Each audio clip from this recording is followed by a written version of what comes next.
حضرت عمر 27 رجب کا روزہ توڑوایا کرتے تھے، مجھے نہیں پتا، لیکن 27 رجب کا روزہ ثابت نہیں ہے، بدعت ہے. اور یہ 27 رجب جو ہے کوئی شب معراج نہیں ہے.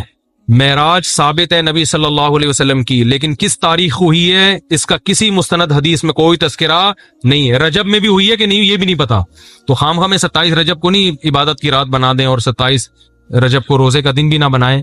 نہ یہ روزے کا دن ہے، نہ یہ رات عبادت کی رات ہے، اور نہ یہ نبی صلی اللہ علیہ وسلم کی معراج کی رات. اللہ نے یہ تاریخیں ہم سے چھپا دی ہیں تاکہ لوگ ان میں بدعتیں نہ کریں. بس ہمارا عقیدہ ہے آپ صلی اللہ علیہ وسلم معراج پہ گئے تھے، کس تاریخ کو گئے تھے ہمیں نہیں پتا. وہ کوئی ہے ہی نہیں، کوئی روایتیں نہیں ملتی، بہت متضاد روایتیں اور ساری موضوع من گھڑت حدیث ضعیف ہیں. میری بیوی کا عقیدہ ہے کہ حضرت علی کی شان ابو بکر سے اوپر ہے. نہیں، یہ اہل سنت والجماعت کے خلاف ہے. اہل سنت والجماعت کا عقیدہ ہی قرآن و سنت کی روشنی میں. اہل سنت والجماعت کہتے کس کو ہیں؟ جو سنت اور صحابہ کو مانتے ہیں. شیعہ حضرات صحابہ کو نہیں مانتے، تو ان کی رائے وہ جانے. ہم تو صحابہ کو مانتے ہیں، اور حدیث سے ہمیں حکم دیا ہے کہ صحابہ کو مانو. تو صحابہ نے جو سب سے پہلا نمبر دیا ہے، اور خود سیدنا علی نے جو سب سے پہلا نمبر دیا ہے، وہ کس کو دیا ہے؟ حضرت ابوبکر کو دیا ہے. تو یہ عقیدہ ٹھیک نہیں ہے. باقی پڈے نہیں کرو اس پہ، مان جائے ٹھیک ہے، نہیں مانی تو بھی کوئی بات نہیں. وہ کیکڑا کھا لے، آپ کیا کھا لو، آپ نہیں کھاؤ، کیا کر رہے. مفتی صاحب میں نے منت مانی تھی کہ میں امتحان میں پاس ہو گیا، 1 ماہ کے اندر اندر ایک قرآن پاک پڑھوں گا، مگر کسی وجہ سے 1 ماہ سے زیادہ. قرآن پڑھنے کی منت پوری کرنا واجب نہیں ہے. منت واجب ہوتی ہے عبادت کی، جو عبادت مقصودہ ہے. عبادت مقصودہ کہتے ہیں نماز ہے، زکوٰۃ ہے، صدقہ ہے، روزہ ہے. ان چیزوں کی منت واجب ہوتی ہے. اگر کسی نے کہا میرا یہ کام ہو گیا تو میں 1 قرآن پڑھوں گا، تو یہ واجب نہیں ہے. ویسے پڑھ لیں، اچھی بات ہے. مفتی سے آپ کے بیٹے کی شادی کا کیا ہوا؟ جو میرے بس میں ہے وہ تو میں کنٹرول کر سکتا ہوں، جو میرے بس میں نہیں ہے وہ کیا کر سکتا. ابھی تاریخ دی ہے انہوں نے، تو ہم نے بھی دے دی تاریخ. پتہ نہیں اس تاریخ سے پہلے کیا مسئلہ ہے. مفتی صاحب اگر کوئی دکان کرائے پر ہے، میں نے جب نکاح کیا تھا نا، تو وہ لڑکی والوں نے مجھ سے کہا تھا 6 مہینے کا ٹائم ہے، 6 مہینے بعد شادی کریں گے. میں نے کہا ٹھیک ہے، 6 مہینے بعد اگر مجھے کوئی اور مل گیا تو میں وہاں چلا جاؤں گا.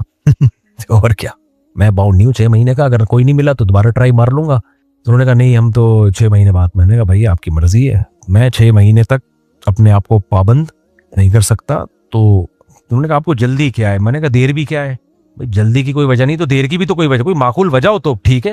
کوئی معقول وجہ نہیں ہے، ایویں ہی تیاری کرنی ہے تو تیاری. جب پیسہ میں خرچ کر رہا ہوں تو آپ کو کس چیز کی تیاری کرنی ہے؟ تو شکر ہے سمجھ میں آ گیا، ورنہ بچے ماموں کہہ رہے ہوتے ہم کو. مفتی صاحب اگر کوئی دکان کرائے پر ہے کہ مالک مکان کی زمین میں بورنگ کرا کر RO پلانٹ لگائے تو اس کی کمائی حلال ہوگی؟ اچھا، مالک مکان کی زمین پہ بورنگ کرائیں گے نا تو اس بورنگ کا مالک مکان ہی ہوگا. سمجھتے ہو؟ جس کی زمین پہ کنواں کھدتا ہے اس کنویں کا مالک کون ہوتا ہے؟ زمین. تو مالک مکان کسی بھی وقت آپ کو نکال سکتا ہے کہ پتلی گلی سے نکلو. تو کیوں کسی کی زمین پہ وہ کام کر رہے ہو کہ لوگ یہ حرکت کر رہے ہوتے ہیں. اب ابا کی زمین ہے، اس پہ اپنا گھر بنا لیا، اب پریشان ہوتے ہیں. یہ گھر تو ہم کہتے ہیں وراثت ہے بھائی، یہ تو ابا کی زمین تھی، کہہ رہے گھر تو میں نے بنایا تو اٹھا کے لے جا اپنا گھر. وہ کہہ رہے میں کہاں لے کے جاؤں، یہ تو سریے کی قیمت. ہم کیا اب آپ کو سریے کی قیمت ہی ملے گی، کباڑ کی قیمت ملے گی اس پہ. سمجھتے ہو کہ نہیں سمجھتے؟ تو مسائل پہلے علماء سے معلوم کر لیا کرو، اس کے بعد کام کیا کرو. لوگ یہ بڑے مسئلہ پوچھ رہے ہوتے ہیں، ابا کی زمین تھی، بڑے بھائی نے اس پہ گھر بنا لیا، اب وراثت میں چاہ رہے وہ کہ مجھے حق ملے. تو حق آپ کا سریا، نلکے، بیسن یہ سب نکال کے لے جاؤ، پلاٹ خالی کرو. پلاٹ کا مالک کون ہے؟ وارث ہیں. سمجھتے ہو کہ نہیں سمجھتے؟ یا تو کوئی آپس میں سولو صفائی کر کے وہ راضی ہو جائیں اپنا حق چھوڑنے پر، ایک الگ بات ہے. ورنہ شرعی مسئلہ یہی ہے کہ شرکا کہیں گے بھائی تو نے اوپر کی عمارت ساری تیری ہے تو لے جا اوپر کی عمارت. آپ نے کسی کی چھت پہ کمرہ بنا لیا تو شریعت اس چھت والے کو اجازت دیتی ہے کہ وہ کبھی بھی آپ کو کمرہ خالی کرانے کا کہہ سکتا ہے کہ اٹھا کے لے جا اپنا سریا، کمرہ، پنکھے. تو کسی کی زمین پہ کبھی بھی تعمیر کی کوشش مت کرو. اس کے آگے بڑے پیچیدہ مسائل ہیں. ڈاکٹر اسلام علیہ السلام کی نظریہ درست ہے کہ آج کا مسلمان شریعت کے تمام احکاموں کو پورا کرنے کے باوجود رب تعالیٰ کے نظر میں مجرم ہے جب تک کہ موجود نظام کو دل سے برا نہ سمجھتا ہو اور اسے بدلنے کی خاطر جد و جہد نہ کرتا ہو. بالکل بات درست ہے، نظام کو بدلنے کی جد و جہد کرنی چاہیے، لیکن کرنی کیسے چاہیے یہ ایک اہم مسئلہ ہے. تو جیسے میرا پورا بیان اس پر ہوا نا، ابھی کوئی پیکج ہو اس کے حساب سے نظام کو بدلنے کی کوشش کریں. آپ کے پاس کوئی پیکج نہیں ہے تو ہوائی باتیں والی بات پھر صحیح نہیں ہوگی. تو کوشش کرنی چاہیے، لیکن جو میں نے طریقہ بتایا ہے وہی سوٹیبل طریقہ ہے. کیا آپ میری اس بات سے اتفاق کریں گے کہ مفتی شمائل ندوی صاحب نے مناظرے میں 2 اہم غلطیاں کی؟ مذہب اور سائنس سے دلائل دینے پر پابندی عائد کر دی، ذاتی باری تعالیٰ میں اپنے وقت کا آدھا حصہ چھوڑ کر خدا کے انکار کی بنیادی وجہ ہی سائنسی ترقی ہے، اور سائنس کو آج ثابت کر رہی ہے کہ خدا وہ باتیں 1400 سال پر. اس کو مفتی صاحب اپنی دیکھو، میں نے ان کا پورا مناظرہ سنا نہیں ہے،